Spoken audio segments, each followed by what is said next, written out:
لڑکیوں کے لیے کسی دیندار بندے کا، عالم کا یا داڑھی والے بندے کا کسی مولوی کا رشتہ آ جائے نا تو وہ اس کو ایکسیپٹ ہی نہیں کرتے، کیونکہ ان کو کوئی داڑھی والا بندہ نہیں چاہیے ہوتا، ان کو کوئی ہیرو ٹائپ بندہ چاہیے ہوتا ہے، ان کو کوئی مولوی نہیں چاہیے ہوتا۔ لیکن میں آپ کو آج حقیقت بتاؤں، مولویوں سے شادی کرنے کے بھی بڑے فائدے ہیں۔ سب سے پہلا فائدہ،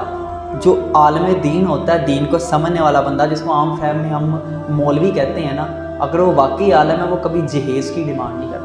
نمبر 2، مولوی کی بیوی ہمیشہ خوش رہتی ہے، کیونکہ مولوی کو بیوی کے حقوق اور اپنے فرائض کا پتہ ہوتا ہے، ٹھیک ہے۔ نمبر 3، تیسرا سب سے بڑا فائدہ یہ ہے کہ مولوی کبھی بے وفائی نہیں کرتے، مولوی کبھی بھی بے وفائی نہیں کرتے، اس لیے ان کے گھرانے میں طلاق کی شرح بہت کم ہوتی ہے۔ نمبر 4، مولوی گھر کے کاموں میں اپنی بیویوں کا ہاتھ بٹاتے ہیں، کچن کے کاموں میں، کپڑے دھونے میں، تاکہ میں نے اپنی آنکھوں سے دیکھا ہے، کیونکہ وہ اس کو سنت رسول سمجھتے ہیں۔ نمبر 5، وہ بیوی پہ ظلم و ستم نہیں کرتے، کیونکہ ان کو پتہ ہوتا ہے کہ بیوی کے حقوق کیا ہیں، وہ بیوی کی دنیا اور آخرت دونوں کا خیال رکھتے ہیں، وہ اپنی اولاد کی تربیت کرتے ہیں، اور سب سے بڑا فائدہ، وہ جوا، شراب، ان حرام کاموں میں نہیں پڑتے جن کا ہر بیوی کو ڈر ہوتا ہے۔